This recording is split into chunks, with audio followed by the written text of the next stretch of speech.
Hello everyone, this is Shadow. Due to copyright restrictions on YouTube, I can't publish many of the audiobooks you love. That's why I've created a special paid service where you can enjoy over 300 high-quality audiobooks from platforms like Webnovel, Pocket FM, Audible, Wuxia, and more. Each novel comes as a one-time purchase, no subscriptions, no hidden fees. After payment, you'll receive full access via Telegram, along with all future updates for that novel. You'll find a wide selection of your favorite genres and titles, always in premium audio quality. Check the full list of available novels in the description. DM me now to get your favorite stories in audiobook form and start listening today.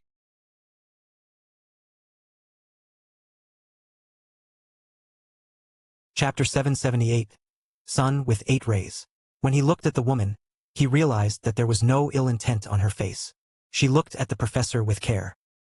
He could see the look of worry in her eyes as she gazed at the old man. "Sleep," she said as she raised her finger and traced it from the top of the professor's head to the bottom of his chin. As soon as she did, the pulsating blue glow on the professor's skin dimmed, before the power building up inside him slowly turned dormant once again. It was safe for now. "What did you find out?" she mindlessly muttered underneath her breath as she looked at the professor. Michael, realizing that this woman may not be the enemy he thought she was, raised a question. "What's happening to him?" The woman looked up at Michael, her eyes squinting as she observed him up close. His strange disposition was still lingering on her mind. There were a lot of things she didn't know about Michael. Like why he was with the professor, however. She could see that he didn't mean any harm either. He was just defensive because he wanted to protect the professor. After a few seconds, she began to explain. His brain has shut down in order to preserve his body. It's a failsafe that he put into himself in order to assure that he would be able to process the immense amount of information that he gathered. It seemed that the professor really did experience an information overload. The revelations that he had just uncovered were far too much for his normal brain to process, causing this failsafe to trigger. "Why would he do that?" The woman chuckled. "He's always been a great hoarder of knowledge. Even when it's too much for his mortal brain to comprehend, he goes beyond his own limits to understand it." Reminiscing about the professor made the woman let down her guard for just a brief moment. But she immediately put on a stone-cold face as soon as she noticed. "That is the only thing I'm going to tell you for your goodwill. I see that you were simply protecting him," she said as she started to stand up with the professor in her hands. "Wait, you can't take him away," Michael said, trying to stop her. "He's in great need of attention," she argued. "I know a great healer," Michael argued back, but the woman shook her head. "This is a special case. Only we know how to wake the professor from this state." Michael paused. "And how can I trust you?" He had no idea who she was and what she planned to do with the professor. "It's because we're part of the same organization," she revealed. The woman then reached down into the professor's wrist covered by his long white coat. Just below his palms, there was a tattoo of a sun with 8 distinct rays with a completely different style. Michael recognized them to be representations of the 8 mana elements: water, earth, fire, wind, lightning, poison, dark, and light. The woman then pulled down the collar of her black robe, revealing the very same tattoo on the bottom of her clavicle. That's not a normal tattoo, he realized. It was laced with ability power, meaning that it wouldn't be erased by normal means. It looked like even after a severe injury, the tattoo would still recover as if it was her own skin. "Whoever placed those tattoos is not simple," Harbinger said. "You should try and fight them." Michael ignored that last part. This tattoo seemed to really prove that this woman and the professor were part of the same organization. The question now became, who were they? Upon first impressions, the professor didn't look to be the kind of guy who would waste his time being in an organization. All he would want to do was study history. He was a lone wolf in that regard. So he was curious to see what kind of people they were and their goals. He assumed it aligned with the professor's seeing as he had that tattoo on his wrist. "And what organization is that?" he asked the woman. She quickly pulled back her collar, hiding the tattoo. "You don't need to know." He and ChatJK5 hadn't heard or known about any group with this kind of special symbol. It could have been from a small, unknown group in the middle of nowhere, but that was unlikely. Since they had at least one member who was in the nascent spirit realm, they definitely couldn't have been from a small organization. They must be a group that was in the same league as the conglomerates. "I need to know what organization you are in if you're going to take the professor away," Michael asserted. The woman looked at him and said, "I'll tell you this. The professor is an extremely important figure within our organization. His deep knowledge and insight within the history of the world is vital to our goals. Without him, the very structure of our organization will crumble. People from all over the world will mourn. Ideas that had been growing and molding for hundreds of years will go kaput. and our hope as a species will be lost. Trust me when I say that we will not let him die, I promise you that. Or else our whole world will deteriorate even more than what it is now. Michael raised his eyebrows as the woman began her preamble about the professor's importance in their organization and to the world as a whole. He knew that the professor was an important figure due to his knowledge about history, but he never thought that it would go this deep. He never thought that the fate of the world would depend on it. As it turned out, Professor Lichtenstein wasn't just a crazy dude obsessed with history. He was actually someone important in an organization that seemed to have its roots spread all over the globe. He could tell by the way her light mana was fluctuating that she was getting emotional talking about the professor. That wouldn't come from someone lying. After hearing all this, he couldn't help but be curious about this secret organization of theirs. Why hadn't he heard about it till now? Why do they need the professor? Who is this woman? He was filled with questions but had no one to answer them. The woman was adamant in keeping her secrets. And Michael didn't feel exactly comfortable pressuring someone from the nascent spirit realm to spill the tea. Just then, the professor's body began to glow with a blue light and pulsate again. It's acting up again, she said worriedly. I have to get him back to our base. The woman carried the professor with both hands as she floated away from where she came. This time, Michael didn't stop her. He didn't know anything about the professor's failsafe. He doubted he'd be able to cure him of this affliction, so the best chance for the professor's recovery was to let him be scurried off by someone who knew him well. Just as she was about to disappear off into the horizon, she turned around and faced Michael. Thank you for saving my father, she said, before blinking out of existence. Chapter 779. Soar. Michael stared at the skies, still reeling from that encounter. He couldn't believe that revealing such things to the professor would lead him to activate his failsafe and lure a nascent spirit cultivator right in front of him. Now, he had no choice but to trust that the professor would soon recover from his strange self-imposed affliction. Still, she's his daughter? I would have never guessed that. She only revealed that right before she left, so Michael didn't have the time to ask her more about it. However, it did give him more trust in her. Will I meet her again? He pondered. It wasn't just her he was curious about, but the entire secret organization behind her. Just from her description earlier, it seemed to be an organization that was focused on humanity's survival, which Michael was a fan of. But with such a straightforward goal, he wondered why they would even keep their organization a secret. This was a deep rabbit hole that would keep his mind in a wandering state filled with unending questions. Thankfully, someone interrupted him in time. Boss! That was something? Jaka said, wiping the sweat off his brows. I know, but you held up well on your own, Michael complimented. Most first-stage magnetics would pass out from the mere presence of a nascent spirit magnetic. But even through all the shaking and shivering, Jaku remained upright. Congrats on the breakthrough. Jaka smiled, with his diva manifesting above him. It was a giant dark blue egg with lightning streaks all over its surface. Most of it was cracked, looking to be on the very verge of hatching. Michael had seen this before. Shiina also had an egg for a diva before it hatched into its new form. A white baby dragon. Why hasn't it hatched? He asked Jaku. Jaku raised his eyebrow. Hatched. It was at that moment that the egg diva above his head suddenly started to twitch and tremble, part of its surface starting to flake off. Whoa! As the flakes dropped off, a blinding light emanated out of the cracks. And as more and more cracks and pieces started to flake off, the more intense the activity that happened inside the diva itself. As the shaking reached a crescendo, the egg stopped moving for a second. Then, it exploded into a blinding light. Michael and Jaku closed their eyes, with only their bodies feeling the invisible pressure of the diva's ability power emanating outwards. Once the light settled down, Michael and Jaku set their sights on the true form of Jaku's diva. It was a baby dragon, still in its infancy. It inherited Jaku's dark blue scales, yet each of it seemed to be imbued with live lightning, still streaking and arcing even though it was embedded inside. Its limbs were sleek, wings sharp. Its eyes were a stormy gray, as if it was the dark thunderstorm clouds that became the birth of pure lightning strikes. It perked up upon seeing Michael, lightning arcing through its tail and towards the top of its head. And immediately upon its birth, the dark blue-scaled dragon curled up into a ball and began to sleep. Michael almost chuckled after seeing this scene.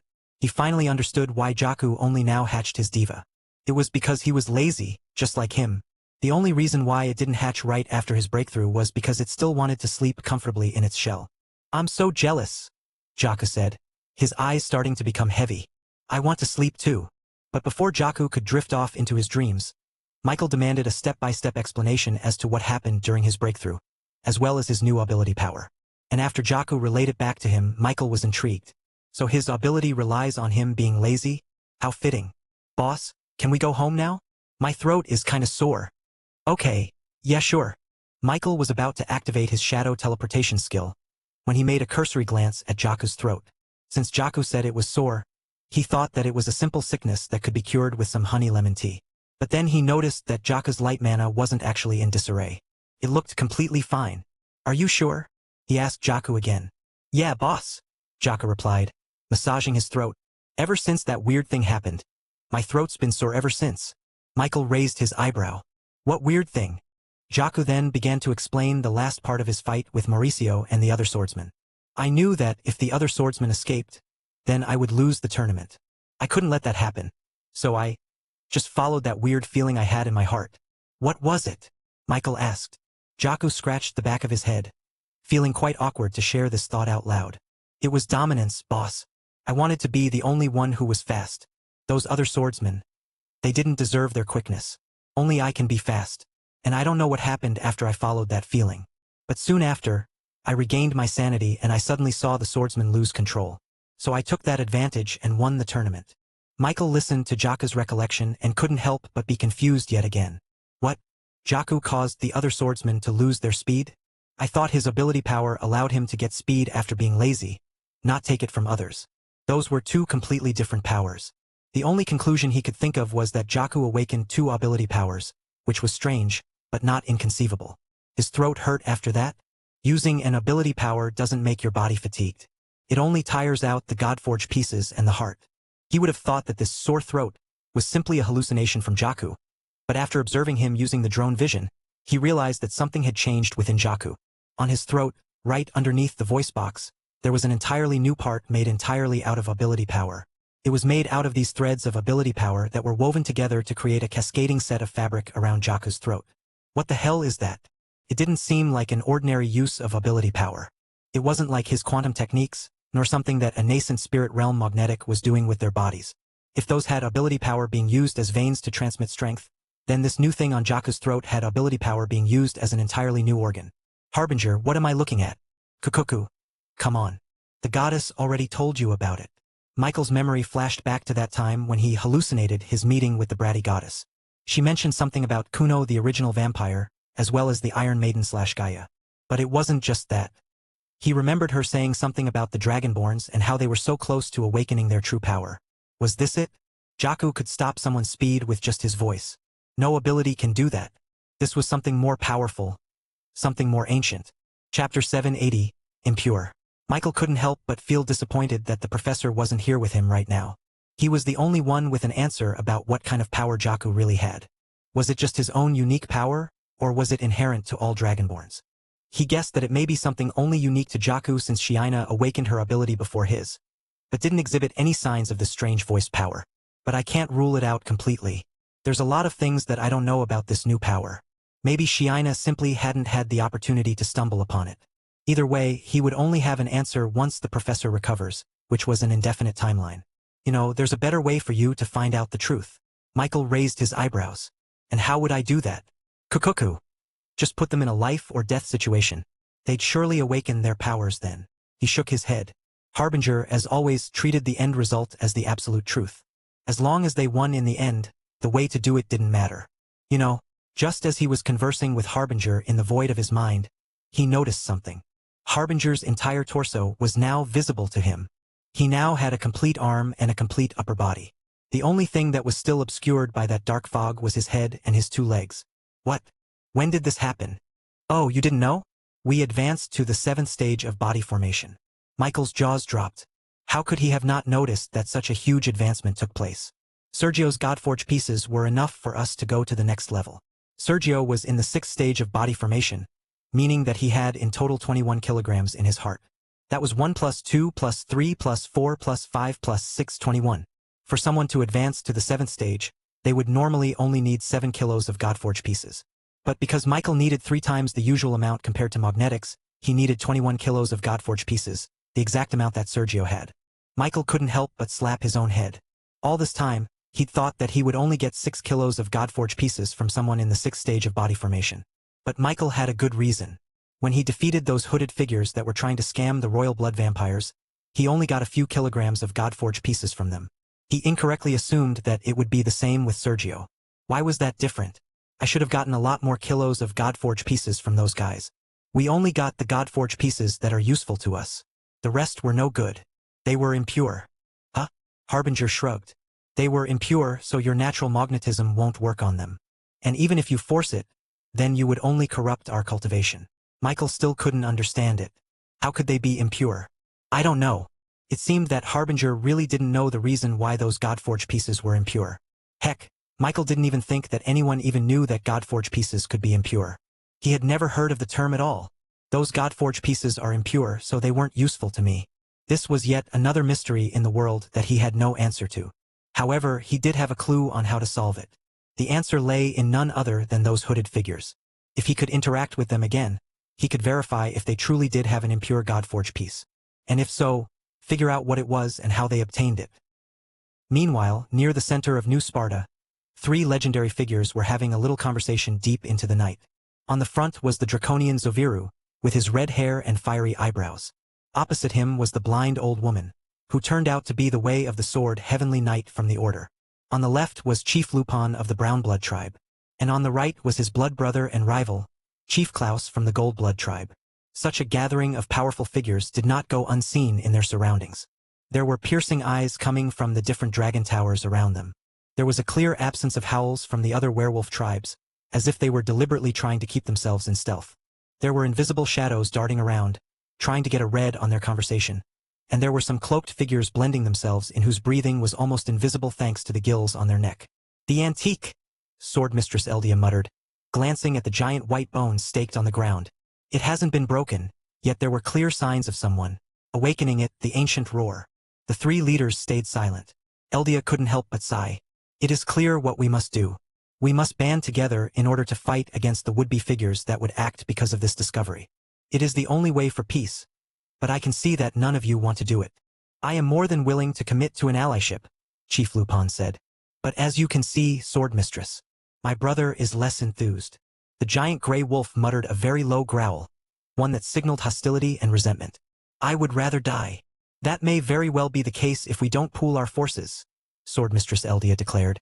Then so be it, Chief Klaus muttered before quickly turning around and facing the rest of his tribe. I do not deal with traitors. Wolves, back to base. Awoo! Tens of gray wolves howled at the moon before running back into the fog, returning to their tribe. Chief Klaus didn't look back. However much anger and bitterness there was in Chief Klaus, it seemed that Chief Lupin didn't feel the same way. There was a brief moment of sadness in the giant brown wolf's eyes as he looked at the fleeting figure of his brother, before his eyes steeled and remained cool. You have your answer, Sword Mistress. The brown bloods and the gold bloods will never be whole, Chief Lupin said as he gestured for the rest of his tribe to retreat back to their base. The Sword Mistress could only shake her head after seeing the 2 blood brothers act so cold against each other. Liars, she muttered. Despite such a disagreement between the 2, she could still see a hint of love between the 2.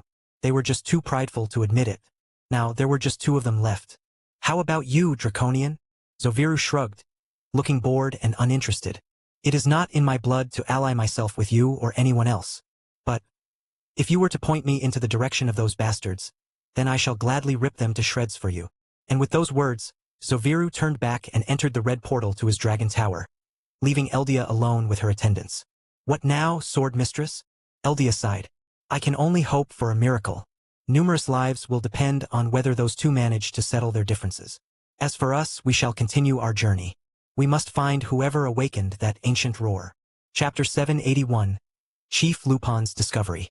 Chapter 781. Chief Lupin's Discovery.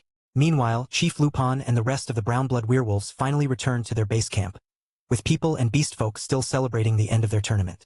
Chief Lupin slumped back down on his fur-ladened bed and took a deep sigh. It wasn't easy seeing his older brother again after so many years. It hurt him seeing how much anger and resentment he still had because of that incident. In truth, he wanted to reconcile with him. It would be good for both of their tribes to finally become one again and rise up the ranks of the tribes within the werewolf community. However, even he knew that his betrayal couldn't be easily forgiven nor forgotten. Of course, he had his own reasons for doing what he had to do, but Klaus treated it as nothing less than a betrayal worthy of death. If he weren't his blood brother, then Klaus would have already started a war against him. And now, he had to worry about the upcoming lunar celebrations. The lunar celebrations was an annual event that involved all of the werewolf tribes in festivities, socialization, worship, and most important of all, competition. That was the reason why he started the swordsman competition in the first place. He wanted to have a competent swordsman within his midst so that he wouldn't embarrass himself and his tribe in the lunar celebrations. And he thought he finally had the perfect ally in the Auberts. He thought that this would be the chance for the Brownbloods to take center stage and cast away the reputation they had for being one of the weakest. Unfortunately, things didn't go as planned. Mauricio lost in convincing fashion, no less. This wasn't supposed to happen. This was just a formality for the Auberts. Now, Chief Lupin was at a crossroads. He had a choice. Continue to ally with the Auberts or choose someone else instead. By all accounts, he should pick the latter. Choosing the winner would definitely give him a mighty swordsman as an ally, giving him a large chance to win in the lunar celebrations. But that was it. If he sided with the Aubert company, not only would he get a talented swordsman in Mauricio, but he would also gain the help of the entire Aubert clan. The resources that they could give him were crucial to their growth. Sergio even mentioned that they could give him a steady supply of moonstone. For him, this was the obvious choice. But of course, he had to consult his tribe first. So, he gathered the rest of his advisors in the room and asked for their opinion. Chief, we highly advise you to seek the winner of the tournament. We should ally with him instead. Chief Lupin raised an eyebrow. He thought they'd agree with him. But that is just one person. The Auberts can give us a whole lot more. Not a person, Chief. It was a demi-human, corrected one of his advisors. Chief Lupin paused for a second, confusion written all over his face. What do you mean, a demi-human? How is that even possible? The rest of his attendants looked at each other awkwardly. We intended to break the news to you earlier, Chief, but you were busy with your meeting with the other beastfolk leaders. There's something you should know. An explanation later, a resounding shout suddenly echoed through the Brownblood tribe. What?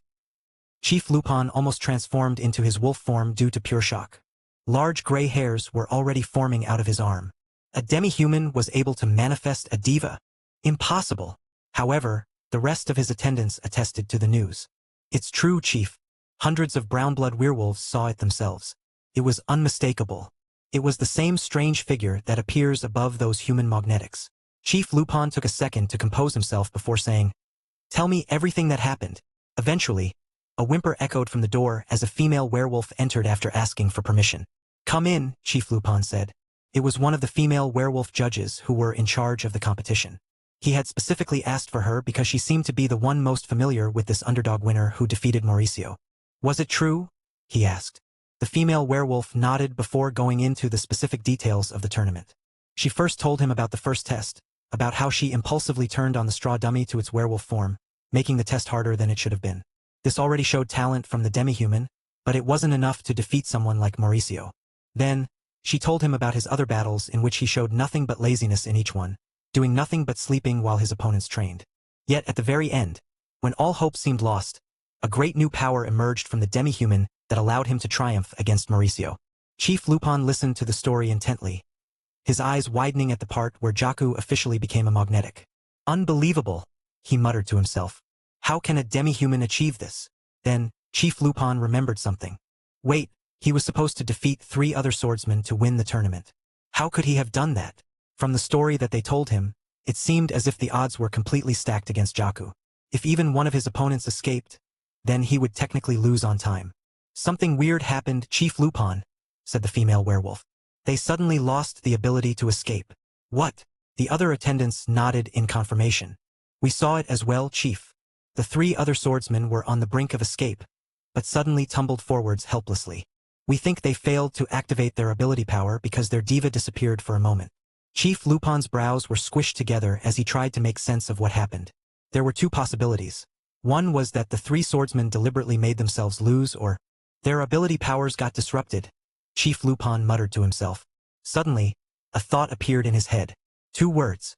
Ancient roar. But just as quickly as it appeared, Chief Lupin erased the thought from his head. He had been speaking and talking about the ancient roar too much that his thoughts were getting influenced by it. There was no way that a demi-human would awaken the ancient roar out of nowhere. It was impossible. However, it was still incredibly impressive that a demi-human was able to awaken a diva. Just from that alone, Chief Lupin knew that it would be worth it to ally themselves with him. "Thank you for sharing your thoughts," he said to the female werewolf, dismissing her. She opened her mouth, about to say something, but quickly turned around to leave the room. But just as she was about to open the door, she turned back. Chief. There was just one weird thing that happened. What was it? When those 3 swordsmen lost their power, I also felt something in my chest. It felt like someone was pressing on my Dao heart, she confessed. Chief Lupin's eyes narrowed. Was it just you who felt it? Me as well, Chief. I felt it, said one of his attendants. I noticed it too, but dismissed it as nothing but a strange coincidence. It wasn't just that, but I felt the ground shaking as it happened. Chapter 782. What else could it be? Chief Lupin's eyes widened. A strange pressure on the Dao heart. A quaking sensation that could be felt from the earth. A strange power that could disable other powers. When put it all together, Chief Lupin couldn't help but think back to his first thought. Could it be? Was it him? Chief Lupin suddenly stood up, his eyes fixated on the door. I have to talk to him now. What was his name? We have to get him on our side. He exploded. He was already halfway through the door when his attendants broke the bad news. He already left, Chief. Awoo. Filled with great emotions, Chief Lupin couldn't help but let the inner wolf within him burst out into the scene. The whole of the Brown Blood tribe watched as their leader turned into the giant brown wolf that towered over every single one of them. Where is he? Chief Lupin growled. Some of the werewolves were intimidated by their chief's voice. Although he didn't mean to scare them, he just couldn't help but express his disappointment with the situation by releasing all the pent-up emotions he had. After all, if his guess was correct, then that demi-human may be the secret that they'd been trying to find all this time. And now he was gone. One could only imagine how Chief Lupin was feeling right now. Why did he leave? He asked his attendants. The demi-human won the tournament. He was supposed to stay behind and reach an allyship agreement with them. That was the entire purpose of the tournament to begin with. Yet he left without another word. It didn't make sense. If he didn't want to ally with them, then why did he even enter into the tournament in the first place? Meanwhile, the female werewolf stood idly in the corner. She stayed quiet, but she knew the reason why Jaco left. He'd been saying it since the beginning of the tournament. He just wanted to sleep. However, the chief probably won't like that explanation. We must find him, Chief Lupin commanded the entire tribe. Do anything you can to bring him to our side, as if our lives depend on it. On a far-off corner of the world, space began to twist into a single point, before eventually completely tearing, with its inside leading to a completely different dimension. A second after its appearance, a woman stepped out of the spatial rift carrying someone in her arms. It was the white-haired woman Michael met, and with her was the unconscious body of the professor. She walked forwards, her feet hovering an inch from the floor, only stopping as she reached a large table in the middle of the room. It was dark inside, but the light from the table just barely illuminated a few figures that were sitting around the chairs in the table. In the middle of the table was a magical projection of a topographical map of the entire world. It contained all the continents that housed the different species of life from humans, to demi-humans, and to beast folks. And curiously enough, some parts of the world were lit up with a green light, while others were lit up with a bright red. But if one were to look at the royal continent, then one would see that it was one of the few places where it was gray in color. It wasn't green nor red. And on the ceiling, right on top of the table and giving it the little bit of light it had, was a sun with 8 different and distinct rays representing the 8 mana elements. The whole table was wrapped in discussion, with each person pointing at a specific map and giving their opinions about its current situation. They've expanded their territory here. We tried to fight back, but unfortunately, they were able to take full control of it. It's a setback, but one that we can remedy. Let us send a few troops on the border so that we can prevent their further expansion. Can we afford it? We all know that things are happening in the royal continent and we can't. But suddenly, all discussions stopped as footsteps echoed throughout the room. As soon as the white woman showed herself, all attention was placed on her. Katerina. What happened to the professor? The vague figure of a person stood up from the table as they saw the unconscious body of the professor. Everyone was alerted at the sight and looked at Katerina for an explanation. His failsafe activated, Katerina answered. As soon as she said that, murmurs erupted around the room. It wasn't just the figures who were sitting at the table. It was also other people who were in the room, surrounded by darkness. His failsafe. Bring him to the infirmary. It wasn't long before 4 people wearing a white robe approached Katerina and took the professor's body. While 2 carried the stretcher, the other 2 began examining the professor's state. It's good that you were able to secure him, the vague voice said. If his failsafe activated, then that means he stumbled upon a great truth. What did he find out? Everyone in this room knew what this failsafe meant. It was a way for the professor to ensure that he could process an enormous amount of information without his brain exploding from pure overload. It may sound dangerous, but it was actually a good thing. The fact that the professor had to activate his failsafe meant that he was close to having a breakthrough. He was close to uncovering a mystery of the world. That was what the failsafe truly meant. Once he was out of this comatose state, then this meant that he had properly digested the information that he received and made a conclusion about its meaning. A breakthrough of this caliber could help them with the current war they were facing. However, there was still a risk to this failsafe. If he wasn't able to succeed in processing this information, then his brain would burn out and lead him to become permanently brain dead. Katerina looked back at the fading figure of her father as the people in white coats led him into another room. "How can I help my father?" Katerina asked, almost pleading. "There is nothing to do but wait. This all depends on your father, whether he achieves a breakthrough or not." The vague voice answered, "But there is a way." Katerina's eyes widened with hope. "If we find out what information the professor stumbled upon during his travels, then we can use that information and process it ourselves. It'll lessen the load on Liechtenstein and increase the chance for his breakthrough." Helping the professor was an important task in their entire organization. Unfortunately, there was a reason why the professor was so vital to their team. It was because he was the only one with such a specialized form of knowledge that could understand the intricacies of the ancient era. Even if they stumbled onto what the professor found out, it was highly unlikely they could reach the same thought as he had that led to his activation of the failsafe. "But we will try," said the vague voice. Thankfully, they had already had a lead on important information. After all, they all knew the reason why the professor even went to New Sparta in the first place. Of course, it was the antique. That must be the reason why the professor activated his failsafe. What else could it have been? Chapter 783, Professor's Protégé. "It seems we underestimated the professor. I didn't think he'd be able to convince Zoviru to give him the antique. But you know the professor. He will stop at nothing to get what he wants. Shall we start probing for the antique?" The person sitting at the very center of the table nodded. "We already have a few of our operatives in New Sparta for defense, but we can spare a few of them for the antique investigation." A wise decision. As the members of the table began making decisions, there was just one person completely left out of the conversation. Katerina held on to her father's body. "I'll go back to New Sparta and help with the investigation," she said. But the others from the table clearly didn't like that. "Katerina, your efforts will be more appreciated in the front lines. You know how much we are in great need of strong warriors." Katerina's attention was pulled towards the map in the table. As of right now, there were multiple territories on there which had two conflicting colors clashing against each other. On one side was the color green, representing the territory that their organization had full control over, while the other side was colored red, for the territories that their enemy had captured. Even now, the map was ever-changing. There were regions where it was a constant push and pull against the other side, capturing more territories but losing them just a day later. With Katerina's nascent spirit cultivation, she could single-handedly push some boundaries and expand their territory much further than it already was, saving lives in the process.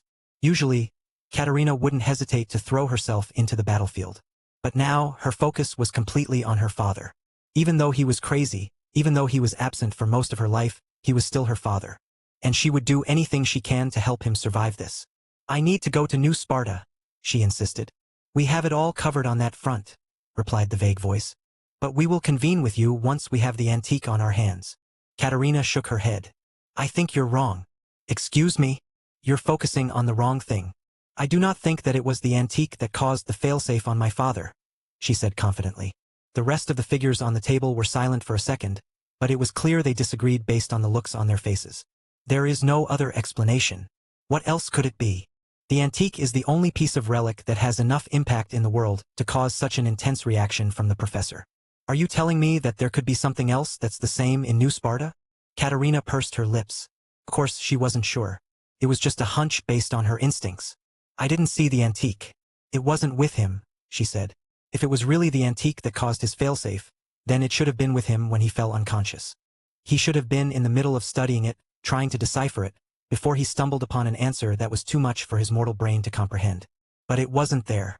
So, the only logical answer must be that it was something else that caused it." Once she reasoned this with the other members of the table, they began to finally understand her thoughts. "That is a possibility. But do you really need to investigate it yourself?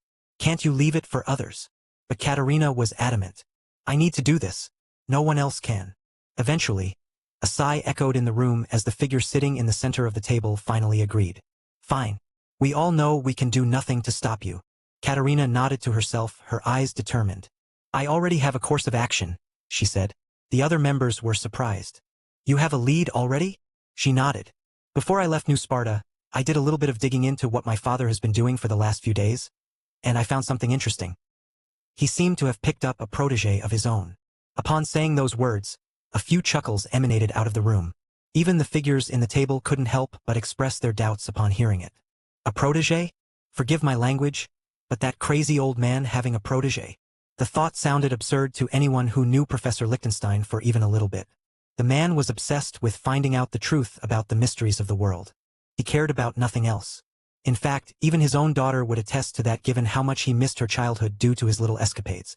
As for students, the professor had none even after all these years. His criteria was too strict. He considered anyone who was even just a slight bit of lesser intelligence than he was to be an idiot.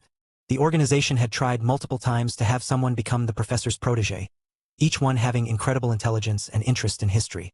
Yet he still rejected all of them. He said that he would rather do everything by himself, which was what led him to make the extremely rash decision of putting a God-forged piece in his brain. You must have heard wrong, Katerina. The professor would never take on a student. You of all people know that. Katerina subtly bit her lips. I checked it myself. There were numerous testimonies of the professor walking with someone he introduced to be his protege. Everyone went wide-eyed. He introduced them himself? I wouldn't have believed it otherwise, Katerina answered. His name is Kyo, and sources say that he is a child about 13 years old with golden blonde hair. People began to check their own databases for a boy named Kyo with the same exact description as Katerina said. Unfortunately, they came up with nothing. Does he even exist? The vague figure asked her. Katerina nodded, her mind reeling back to the time she met him. Yes, I've seen him myself, she said. I will go back to New Sparta and investigate him. He was with the professor during his failsafe. Only he knows what happened. When she first met him, she didn't think he was anything special. She just thought that he happened to come across the professor by accident. But then, she found out that he was Kyo, the professor's protege. And suddenly everything made sense. She knew that there was something different about him. She still couldn't explain that move of his, how he was able to move just as fast as her despite being only in the body formation realm. It was clear to her that Kyo had secrets of his own.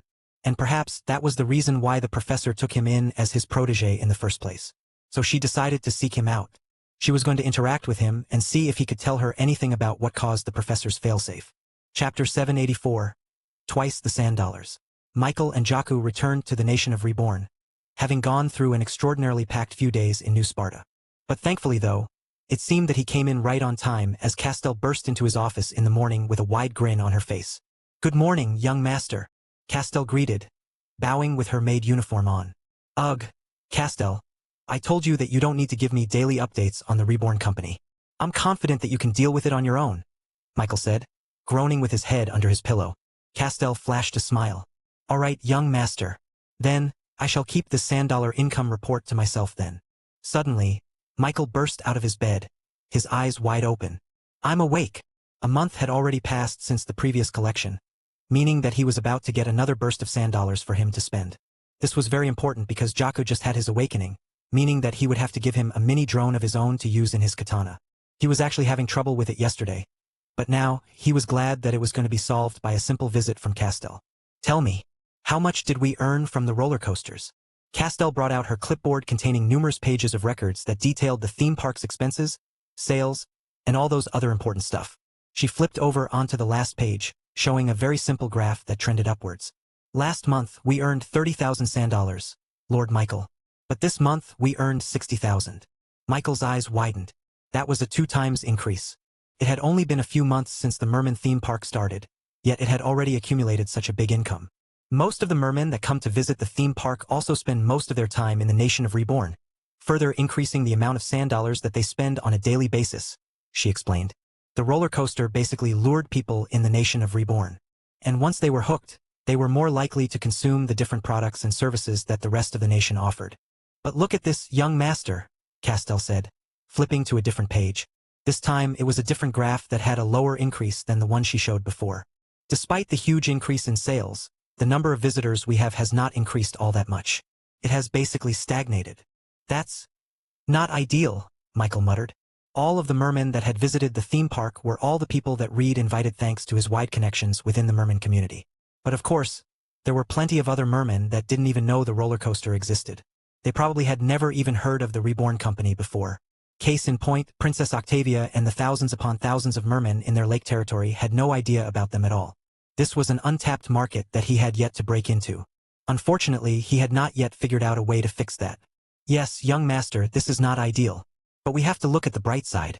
If we somehow advertise the roller coaster to a much wider market, then our sales would skyrocket even more than it is now. Not only that, but if we also increase the amount of rides we have in the roller coaster, it's just going to keep on adding an increase in our $100 revenue. She was right. And it wasn't just the mermen, it was the other beastfolk races as well. If he could get their attention, he'd be swimming in $100. Thanks, Castell. You've made my day, he said to her. Now give me the bag. She then handed over a cloth bag containing 60,000 $100 for him to use. This is 6 drops of su, or 6 kilograms of Godforge pieces, he thought, weighing the bag in his hands. Of course, his priority right now was to strengthen the Dragonborns. He still owed Jakku a mini-drone so that his katana could officially become a mithril artifact worthy for a magnetic. He walked over to Jakku's room in their headquarters, needing to knock multiple times before the door suddenly opened. For a brief moment, he saw lightning flash behind the door, followed by a thunderous crack. Michael walked inside, only to see Jakku still sleeping in his bed. He could feel the remnants of ability power in the air. He shook his head. You know, most magnetics use their powers for fighting justice and defeating evil. But you're using it to open the door and still continue sleeping. Jakku replied by snoring. Fine, he sighed. I'll be back. He gave Jakku a little bit more time to sleep while he teleported to Serena and converted some of his $100 to su drops. Once he was in the merman territory in the nation of Reborn, he immediately sought out Serena. But when he tried to look for her, she seemed to be nowhere in sight. Where is she? He asked one of her attendants. She said she was going to follow you into New Sparta. Didn't you meet up with her, Master Michael? He shook his head. He was far too busy dealing with the antique and pretending to be Kyo, the professor's assistant, that he completely forgot about his plans with Serena. They were supposed to go together and talk with the mermen in the lake. Has she met Princess Octavia? He wondered. They were sisters, after all, though he didn't know if they were in the same clique. I guess I'll have to go there and see. He thanked the attendant before using his shadow teleportation skill to reach New Sparta. He didn't directly transfer himself to Princess Octavia's sunken ship lair. It would be highly suspicious of him to suddenly appear there without anyone knowing. After all, everyone there knew him as Kyo, the professor's assistant, not as Michael, the magic genius. And for now, he would like to keep that identity. He realized that there were a lot of doors that would be opened for him once they realized that he was the professor's protege. In fact, he wouldn't have even met with important people like the 2 werewolf chiefs, the draconian Zoviru, and even Princess Octavia himself. There was something disarming about his identity as only a historian. They weren't wary of him. So, once he was in New Sparta, he immediately made his way towards the edge of the lake. He was hoping that one of the mermen would recognize him and inform Princess Octavia of his presence. He walked up to the water, his feet once again unable to submerge under. Then he waited. Thankfully, as he looked down at the vague bioluminescent lights that made up the underwater territory of the mermen, he suddenly saw a few figures quickly rising up to the surface. He recognized them to be a mixture of mermen and mermaids. However, there was someone there that was different. They were human. Not only that, but the white hair that flowed freely on her back evoked a very recent memory in his mind. Chapter 785. Coincidental Encounter. Michael couldn't hide the surprise in his eyes as he recognized the woman surfacing up with the mermen and mermaids from under the lake. Those piercing blue eyes, sharp nose, and an air of mystery around them. There was no mistaking it. This was the very same woman from the day before. She was the one who retrieved the professor and claimed to be his daughter. A gentle splash disturbed the water as the group finally surfaced and landed on the grassy shores of the lake. Princess Octavia apologizes for not being able to help you with your problem, said one of the mermen, bowing to the woman. It's all right. I appreciate all the help she has given me, she replied. And it was at that moment that they all finally realized that they weren't the only ones there. They turned around and saw a blonde-haired kid, about 13 years old, looking at them with curious, if not shocked eyes. Recognition flashed across the mermen and mermaids' faces as they stared at Michael. They remembered him from his visit the other day. Ah, what a coincidence, said one of the mermen. Lady Katerina, this is precisely who we were speaking about before. He was the one who accompanied the professor during his visit to our little underwater city. Katerina turned towards Michael, eyebrows raised. She was clearly surprised to see him, but not an unwelcome one. Just as she said to the members of the organization, she was going to investigate everything that her father did during his visit to New Sparta. And of course, this included his brief meeting with Princess Octavia. She retraced his steps, speaking to the same people that her father spoke to, in the hopes that she could get some clues about this mysterious protege called Kyo. And it seemed that the goddess of luck answered her prayers as the person himself coincidentally appeared on the lake just as she was about to leave. "Kyo, this is Katerina," said one of the mermen, introducing the two. "She is one of the professor's colleagues in one of the schools he was teaching in. She was just trying to find you." Michael raised his eyebrows. "Teaching? The professor? I don't remember him doing that," he said. Despite his title, Professor Lichtenstein wasn't the type of person to teach in a school or university. Anyone would know that. "I don't seem to recall him having a protege either," she replied, matching his gaze. Eventually, she gave out her hand to him. "Hello, my name is Katerina Petrovich, and I believe this is the first time that we have met," she said, introducing herself. Michael looked at her and finally remembered. She was in a disguise when she appeared that night. That was why she was going through with this ruse. She used her cultivation as a nascent spirit magnetic to change her face to become unrecognizable to her true one. So, she thought that Michael hadn't recognized her and that, in his perspective, this was the first time they had met. But thanks to his drone vision, he saw right through her disguise. He knew her true face, and it was exactly the face he was looking at now. Michael slowly held out his hand and replied, "Kyo, nice to meet you." If she wasn't going to tell him her true identity, then neither would he. Perhaps he could get a gleam on her true motives if he kept up this facade as the professor's protege. "Kyo, Katerina here was just asking Princess Octavia about what happened with you and the professor after you left the lake," said one of the mermen. "Yes, it is important for our research as a whole," she added. "Do you know what happened with the antique?" Michael squinted at her. "Shouldn't you ask the professor that yourself? Aren't you colleagues, as you say?" Katerina nodded, not flustered by the question. "Yes, but the professor is currently away on a project that involves him traveling halfway across the world." "He never told me anything about that," Michael said innocently. "That's just how the professor goes," Katerina shrugged. "He is impulsive and will often leave without a moment's notice, much to the chagrin of everyone in his life." Michael noticed that when she said that, there was real emotion on her face. She seemed genuinely disappointed and hurt that the professor was the way that he was. Maybe she wasn't lying about her being his daughter. "Why were you asking around?" he asked her. "What do you want to gain?" "The antique," she answered plainly. "It has come to my attention that the antique wasn't in the professor's possession before he left. I would like to know where it is and who has it." "Do you know who?" "I know where it is," he said, pausing. "But why should I tell you?"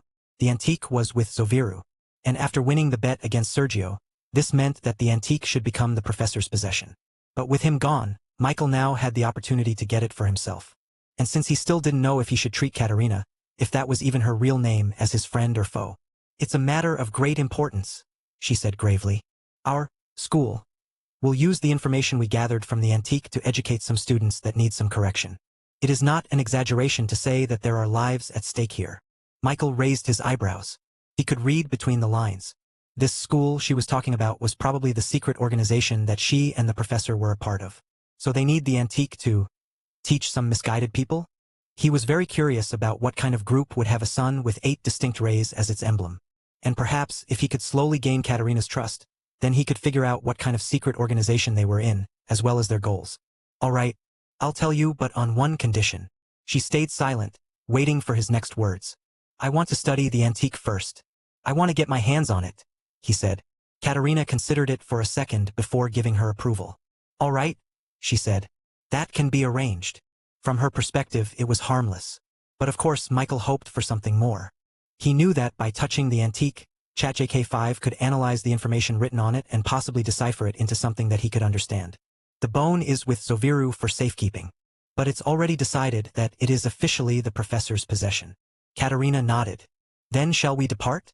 It is best if we get there as soon as possible." Michael agreed. "Princess Octavia wishes you luck on your journey," said one of the mermaid attendants on the group. "Unfortunately, she is too busy speaking with one of her sisters as of this moment. If not, she would have liked to join you in your mission." "Sister? That must be Serena," he guessed. "Sorry, Serena. But I have to deal with the antique first before I meet with you." He would also be delaying Jaka's mini-drone attachment for his katana. But he was pretty sure that Jaku wouldn't even care. The Dragonborn would actually be happy since he'd get to stay in bed longer. Chapter 786. School. "Please lead the way," Katerina said, gesturing for Michael to go on first. He obliged and started walking out of the lake's shore, treading down the wooden pathway before eventually reaching the border between the quadrants. As soon as he stepped into the stone brick flooring, he heard the sounds of a lively market echoing out in front of him. He ignored the peddlers and walked towards the center of New Sparta, towards Zoviru's draconian tower. He walked ahead, while Katerina walked behind him, lagging just a few steps behind. Her gaze pierced right through his skull. She observed his every move, trying to figure out what made him so special that the professor deemed him worthy to become his one and only protege. "I never knew that the professor was in a school," Michael said, trying to start a conversation. "He didn't tell me anything about it." "It's not something we advertise," she replied. "Why? Is it supposed to be a secret or something?" he asked in a joking tone. But in truth, he was actually trying to prod for more information from her. Unfortunately, she didn't take the bait. "It's better for everyone if our school isn't mentioned. We have a lot of people who disagree with our teachings." Michael was thankful that Katerina was behind him because he couldn't hide the curiosity in his eyes. It seemed that his guess was true. Their secret organization had a lot of enemies, which was why they needed to keep themselves secret. "Why would people disagree with your curriculum? Are you teaching something dangerous?" Katerina went silent for a second before answering. "It's complicated. We believe in the natural way of things, while they believe in the artificial. They think it's the way to advance humanity and the world as a whole, but we believe that their teachings only lead to ruin." "Artificial," Michael repeated, memorizing this key word. "What kind of artificial way is that?" She stayed silent, refusing to answer. She knew that any answer she gave would give too much away. Seeing her intent to secrecy, Michael changed the subject. "And the professor's research? Is it vital to making sure that this artificial way will be stopped?" She nodded. "My father hopes so." It seemed that the professor was doing all of this work not just for himself. He thought that the crazy old man was just obsessed with history for the sake of it. But as it turned out, he had a much grander reason for doing it. "We're here," Katerina said. Michael stopped just a few meters away from a tall stone brick spire towering just over the clouds. Before he knew it, they'd arrived at their destination. In front of him was the territory of the draconian Zoviru. He'd been so engrossed with asking her all of these questions that time seemed to completely pass him by. He even wished that the journey was a little bit longer so that he could prod her for more clues as to what this secret organization was really about. But at least now he knew that they were fighting an enemy whose teachings spread an artificial way in the world, and her, the professor, and their organization were fighting to fight against them. It was way too early to tell if they were the good guys or bad guys in this scenario, but judging from his first impression of Katerina, she didn't seem all that bad. How do we get inside? Do we just knock?" he asked out loud. Katerina was about to step forward, when she stopped and looked up at the skies. "Looks like we don't have to." A large winged creature cast a shadow towards them. Michael looked up, only to see a red dragon above them slowly flapping its wings as it made its descent towards the top of the tower. With each beat of its wings, Michael and Katerina felt the disturbance in the air down below. This was the first time Michael had seen a dragon up close. They looked like everything he'd ever seen in fantasy books and TV shows back in his previous life. Their skin was full of scales, and in this case, this red dragon's entire body was covered in a velvet red glossy scale that further made it stand out against the blue background of the skies. It had 4 legs and a giant tail with fire billowing out from the end of it. Its snout signaled mightiness and its jaws signaled tyrannical strength. I can see now why they call them the most dominant species in the world. If all of the Draconians can transform into a giant dragon like that, then they could easily siege a city like Metropolis with just a few of them working together. Unable to hold on to his curiosity, he subtly let out his drone and its vision to peek at the inner workings of a dragon. And as he did, he saw a similar sight as when he peered at the blind old woman. Their bodies were overflowing with ability power. Every inch of their skin emanated threads, acting as their own fur. It was insane to see up close. Their strengths rivaled that of the werewolves in their transformed state.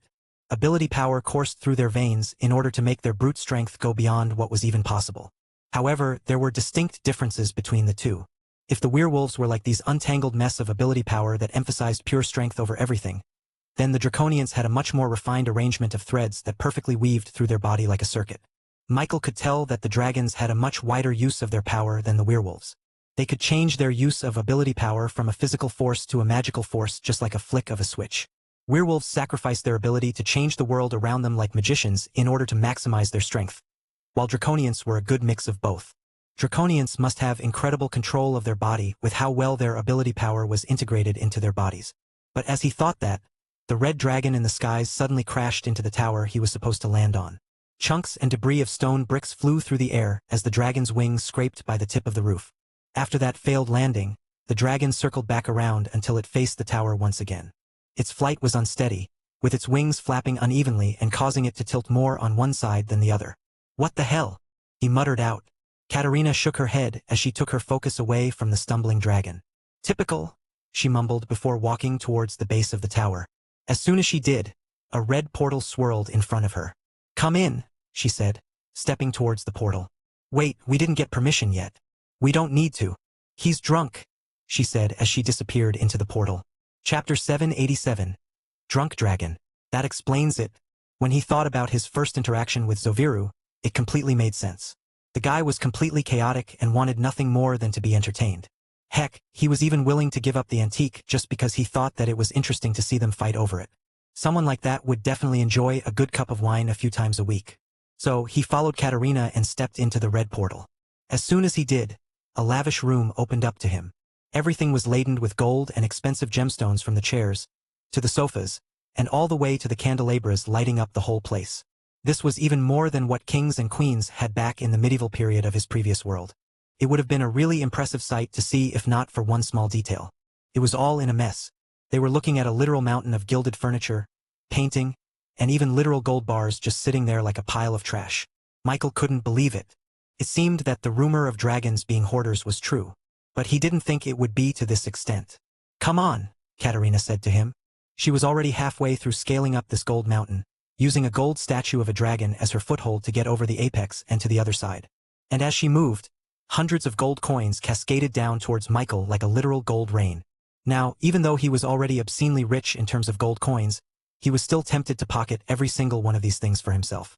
It was a waste. They could have been used to build more houses, roads, and all the infrastructure the nation of Reborn would need for the next year. Eventually, he climbed over the top of the gold mountain and was able to see down into the other side. And there at the bottom, laying down in a pile of gold coins like a snow angel, was Zoviru, the red-haired draconian. His cheeks were flushed and his breath reeked of alcohol. Michael could smell him even from far away. "Zoviru," Katerina called out to him. "Hyuk! Haa ha ha ha." The draconian seemed to be so inebriated that he didn't even notice that there were two strangers inside his tower. Michael followed Katerina, sliding down on nothing but gold coins until he eventually reached Zoviru. "Zoviru," Katerina called out again, this time using her feet to kick him in the arm. Michael raised his eyebrows. "Oi, oi, oi, your disguise is slipping," he wanted to say to her. She was supposed to be a historian like the professor, with no source of strength other than their intellect. Yet, she was acting so brash and rude to a literal dragon as if she didn't just see his intimidating form just a few minutes before this. Michael already knew beforehand of her true identity as a nascent spirit magnetic, so he understood why she acted so carefree in dealing with a draconian. But still, she wasn't hard for anyone to guess her true strength. "Ha!" Zoviru awoke, looking around groggily. His red wild eyebrows were very expressive, to the point where Michael could basically hear his thoughts. "Who disturbed my sleep?" Then his eyes flashed over to Katerina. He squinted, saying, "Who are you? Oh, you look familiar." Zoviru was slurring his words and barfing in the middle of his sentence. He definitely wasn't in the right headspace to think clearly. Katerina definitely didn't appreciate this. Her twitching eyes showed her impatience. She knew just how carefree draconians could be, but she definitely didn't expect them to be like this. She was even wondering if it was better to go back in a better time because they weren't going to get anything from someone as drunk as Zoviru. But when Zoviru looked over to Michael, he recognized him immediately. You're that little one with the professor. Ha ha ha ha. Welcome, welcome." Zoviru immediately got up off his feet and walked over to Michael, slapping his back. The man still looked deeply inebriated, but he could now be spoken to like a real person. This quick change in attitude completely surprised Katerina. "How are you and the professor?" "Excuse me," Zoviru said as he picked up a golden vase hand painted with intricate forest artistry laden with gemstones, and used it as a place to unload his vomit. One disgusting regurgitation later, Zoviru threw the incredibly expensive vase aside and faced Michael. He seemed less drunk now, which was nice. "Ha ha ha ha. You were right. Mauricio did lose. This was good news." Zoviru remembered the deal he made with Sergio. "I got lucky, I guess," he replied to Zoviru. "Luck or no luck, it definitely gave me a good show. I like you, small human. What's your name again?" "It's Kyo." Katerina stared as Zoviru continued to pat Michael on the back, her eyebrows raised. She was familiar with draconians. They weren't the type to like someone so easily. They liked to spend their time alone, so they were very selective with the group of people that they chose to socialize with. And even more so the people they chose to remember. And it seemed that Kyo became one of those people. It wasn't just the professor who seemed to see something in this kid. It was Zoviru as well. This proved more and more that there was something special with this kid that she just wasn't seeing. Kyo, is it? What did you come here for? Right? The antique. Zoviru immediately looked around his room and began rummaging through the piles and piles of expensive treasures just laying around. Now where did I put that? He mumbled. Eventually, Zoviru got bored and chose an easy way to look for it instead. He raised both his hands and slammed them on the ground, causing the entire pile of gold treasures to lift up into the air for a few moments. And in that moment, while everything was floating in the air, there was just one piece of item that remained on the floor. It was none other than the antique, a giant white tibia bone. Ah, there it is, Zoviru said, holding it in one hand. As promised, this antique now belongs to the professor. Where is he? He's away on business, Katerina answered. You can give it to me.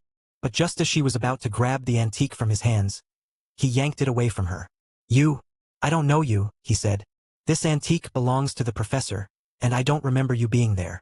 Then he turned to Michael. This antique is yours for now. Give it to the professor once he's back. Michael stared at the giant white bone in front of him. Up close, he could see the thousands of scratches on its surface, some going a few inches deep while some barely at surface level. He hesitated to raise his hand. After all, he knew that the antique was laced with a strange ability power. It tested the blood of everyone it touched to see if they were worthy to receive its inheritance. Chapter 788. Touching the antique. Normally, Michael would jump at the chance. However, he wasn't sure if touching the antique would create some sort of reaction that would be visible to everyone present here in this room. He didn't even know if this inheritance was going to be good or not. Could be a trap. Touch it, Harbinger urged. There was excitement in his voice. I feel something familiar in there. Something familiar? Like what? Just touch it. It's not going to be dangerous. Well, at least for you. Our unique circumstance will allow us to safely traverse through the passage.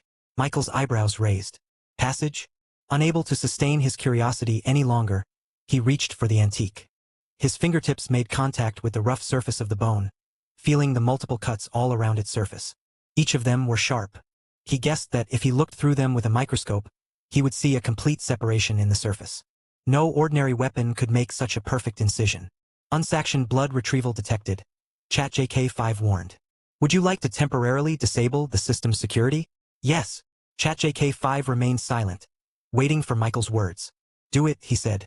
He immediately felt a prick on his index finger as the invisible prismatic shield surrounding his hands vanished.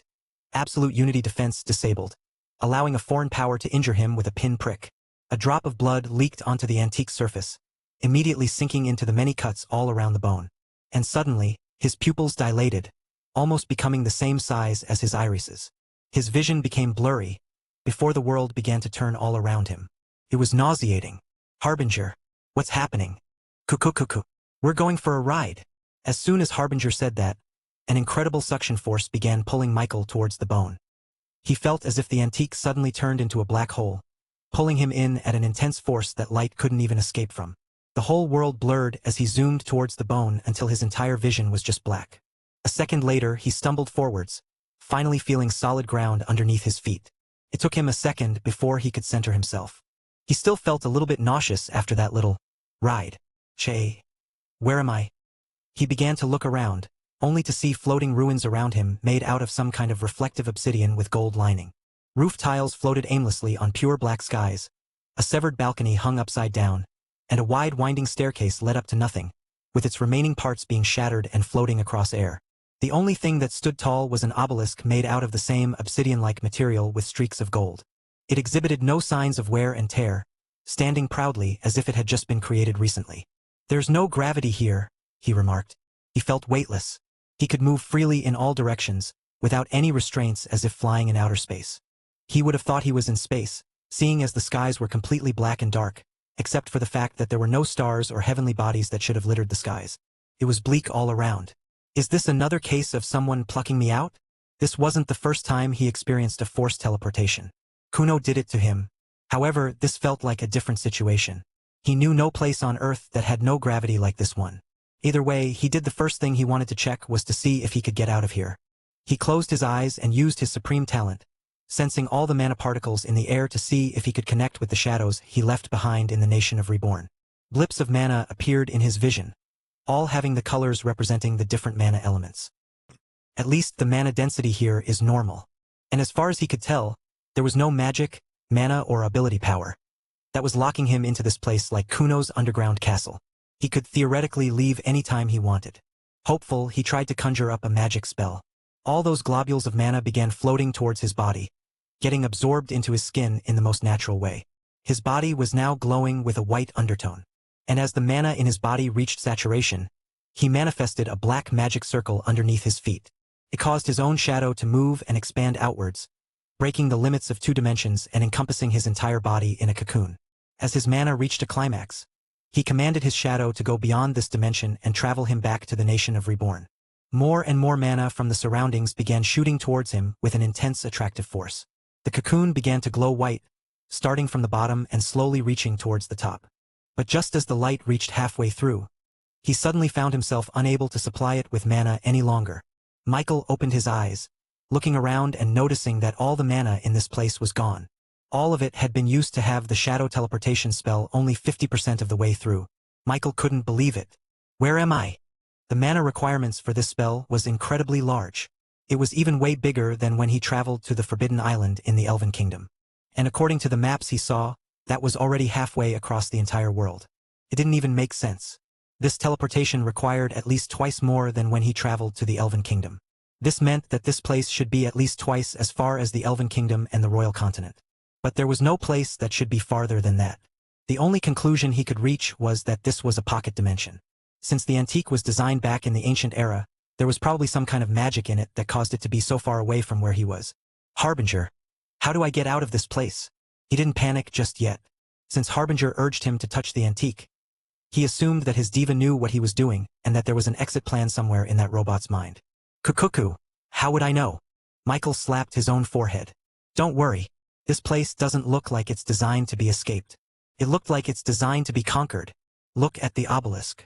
He did as Harbinger instructed and stared at the obelisk. This time, he brought out his drone, which was thankfully transported with him into this place. And as he used his drone vision, he suddenly saw a startling discovery. The obelisk was brimming with ability power. He had never seen any item that was filled with ability power. It should only be found on magnetics or beastfolk. But the presence of ability power wasn't the only thing that was startling about the obelisk. It's the way that it was arranged. His drone vision allowed him to see threads of ability power arranged into familiar shapes. At the center of the structure was a pair of handprints, with arrows pointing towards it from all sides. Chapter 789. The Obelisk. Michael stared at the obelisk in complete awe. He didn't even know that ability power could be placed in such a deliberate way. It felt like it had been sewn into the very surface of the obelisk from a seamstress that used ability power as her thread. Cuckoo, what are you waiting for? Put your hand on it, Harbinger urged. But of course, Michael was a little bit cautious to do so. The last time he touched a magical object from the ancient era, he found himself in this place with no way to escape. Touching the obelisk is the only way to exit this place, said Harbinger. Don't you see what they left us? This is a challenge. The 2 handprints on the obelisk were surrounded by arrows that made sure that the handprints couldn't be missed by anyone who saw it. Even with a language barrier, anyone with a decent intellect could decipher what the designers of this place were trying to say. Put your hands here, it said. Michael was not a kid. He wasn't going to touch something just because someone told him to do so. He'll experiment with it first. So, he piloted the drone closer to the obelisk, trying to see if there were any other clues he could gather from the obelisk. He hoped he could see what the designer of this place intended for him by touching the obelisk, but aside from the arrows and the handprints, there was nothing special about the obelisk. Once he was sure, he flew the drone towards the obelisk, letting its frame gently touch the handprint on the surface. There was no response. Looks like it wants me to be the one to touch it. He conjured a simple spell, a magic circle appearing on the ground just a meter from his side. Mana began to flow towards his body just like when he tried to use his shadow teleportation skill. Except this time, the mana requirements were extremely low in comparison. The mana formed to completion, allowing a shadowy figure to emerge from the magic circle. A second later, the shadow dripped down from the figure's body and revealed its true form. It was a perfect clone of Michael, down to the very atom. The only thing different about this clone was the Godforge pieces in his heart. This clone didn't have any. He commanded his clone to approach the obelisk and put its hands on the handprint. As soon as it did, the whole obelisk suddenly started glowing in a subtle white light. Then, The golden streaks on the obsidian surface of the obelisk emitted some kind of smoke that flowed down and gathered around the clone. Since the clone was connected to him just like his drone, he could feel the sensation it was feeling. The fog was cold and it permeated his entire body. He could feel it searching his body, trying to search for something. Then it reached his mana cores. And suddenly, the tip of the obelisk began to give off a very bright light, its rays spreading outwards in 8 equal parts. It continued to grow brighter and brighter as the fog permeated through every cell of Michael's clone, until it reached his heart. It searched through every ventricle but didn't find the object it was looking for. At the same moment, the fog began to retreat back into the obelisk's golden streaks. The tip of the obelisk grew dimmer and dimmer, its rays becoming indistinguishable from each other, until it all finally turned dark. The obelisk turned dormant, not having found what it was looking for. My mana cores caused the obelisk to become active. I'm guessing that if it also found Godforge pieces, it would have continued to activate into completion. It seemed that he had to touch the obelisk himself if he wanted to see what it would do. But at least now he knew that touching it wasn't immediately dangerous. Before he did though, he decided to explore this place a little bit. He piloted his drone to fly straight up, trying to get a better view of this place.